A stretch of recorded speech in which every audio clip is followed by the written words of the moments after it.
Welcome back. The travel industry is still struggling in the wake of the coronavirus, but traffic has picked up a bit at the Springfield-Branson National Airport. And if you travel, don't forget your mask, and don't be surprised if you're offered a COVID test. I went out to talk to Kent Boyd today to learn more. All right, so Kent Boyd, what am I hearing about COVID testing at airports potentially? Yeah, COVID testing is the new thing being talked. Well, it's not new, but it's being talked about an awful lot. The big question is who's going to do it and who's responsible. There's been some talk in Washington, D.C. of having the Transportation Security Administration, TSA, do it. There's been talk of having the airlines do it. There's been talk of having local health departments do it. The thing is, it kind of boils down to nobody wants to take the legal responsibility. Okay. Talk about what United Airlines announced recently. United Airlines has offered its customers out of the San Francisco airport a COVID test on flights to Hawaii. And the reason they're doing that is because United is the one U.S. airline that has the most flights to Hawaii typically, so they have a big presence there. There's also a lot of concern and quarantine sort of stuff going on in Hawaii that they're trying to coordinate with.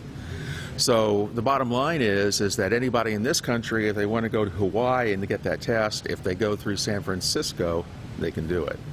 I have seen reports about, I believe there are tests being offered in the Tampa airport at the passengers' costs. Is this something that's even on the radar for our area? Right now it's not.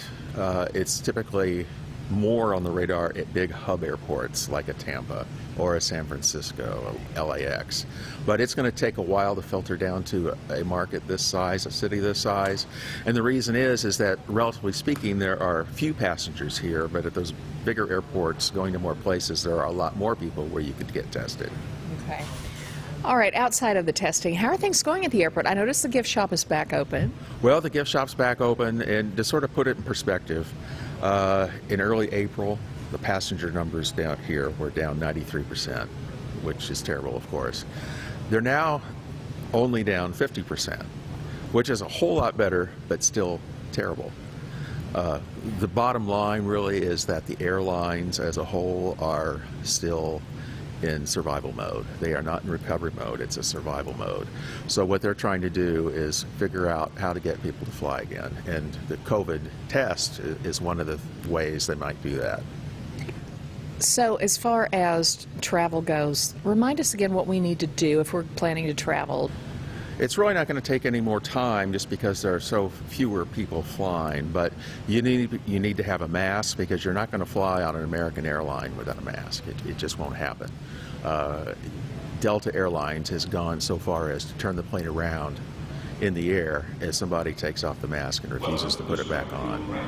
Any forecast at all for holiday travel?